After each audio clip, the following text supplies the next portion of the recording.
Hi everyone. I have workers in my house doing some renovations in the basement in preparation for the new space for the Thornhill Shul, when we are going to be having services and other events in our basement, which we're very excited about. There's a door that they just put in order to go from the hallway of my main floor downstairs. And he put in the door and he was about to start painting and plastering. I said, wait a second, did you already choose the paint color? And he said, yes, we're going to match it to the rest of the wall. I said, that's great, thank you very much, that's the logical thing to do, but I want you to leave a certain spot above the door empty and just just prime it, don't paint it. And he looked at me like, what does that mean? You're going to have the whole coat of paint the same color and then a spot, a square of 20 centimeters square with just the primer? That'll look crazy. I said, I know, it's a Jewish thing. And why do we do it? There's an idea to commemorate the destruction of the temple, that if you own a home and you have this big beautiful house, so to commemorate and to just be in touch in some way that we're bereft of the greatest meeting house, the greatest shul that ever was, the greatest sanctuary that ever existed, the two temples of Jerusalem.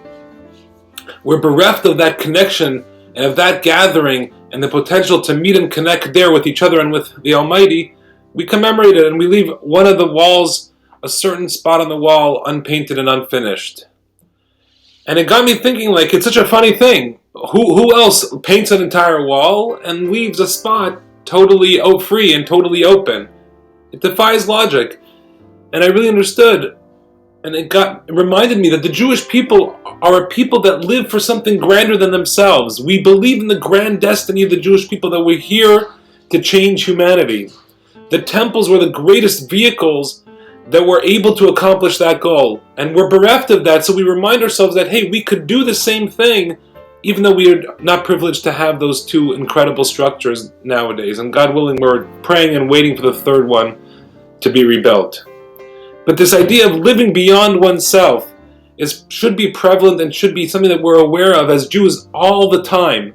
In this week's Torah portion, personally, my favorite scene in all of the 5 books of Moses was when Joseph finally confronts his brothers who had sold him years prior as a slave, and now they're begging for their lives in front of him, and he's the viceroy of Egypt, the second most powerful man alive, and he alone has the power to save them, put them in jail, free them, or feed the family which is suffering from famine. He reveals himself and he says, Ani Yosef, I am Joseph, Ha'od Avichai, is my father still alive?